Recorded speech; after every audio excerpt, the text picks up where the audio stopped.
Hey, welcome back guys. So today on this video, we are talking about your Iris KashFlow account, and more specifically, I'm going to quickly answer a question I keep getting a lot on my other video, and that is how do you add an admin or a team member into your KashFlow account? So let's go ahead and talk about this. First off guys, real quick video, not too many steps involved, so be sure to stick around to the end of the video. But why would you want to add an admin or a team member into your KashFlow account anyways? Well, that's pretty easy. If you're running an online business, you probably work with a lot of different VAs or assistants, and you want to give them access to your cash flow so they can send out and also manage your invoicing. Whatever the case is, it's a pretty easy process. It's handled here in your KashFlow account. Check my video description. I'll try to leave the written instructions there as well. But I've already logged into my KashFlow account, and this is the home screen. Now here on the home screen, if you want to add an admin or a team member, you're going to click on your initials here on the top right.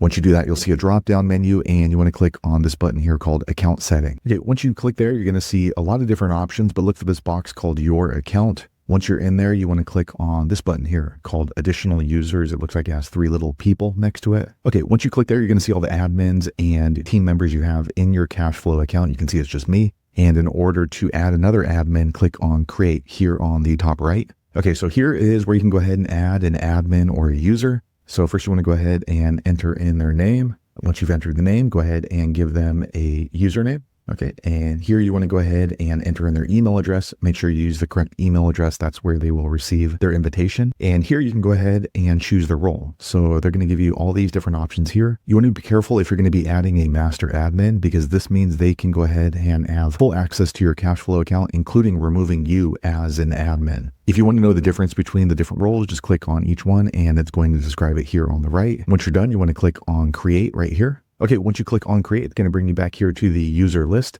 And you can see this admin is now pending, so they need to go into their email and accept the invitation into my KashFlow as an admin. So there you have it, guys. If you're wondering how to add an admin or a team member into your KashFlow account, that's the easiest way I know how to do it. If you know an easier way, be sure to leave a comment below. Let the rest of us know how you did it. Hopefully you found that video useful. If so, click thumbs up or maybe consider subscribing to my channel, and I hope to see you on the next video. Thanks again for watching.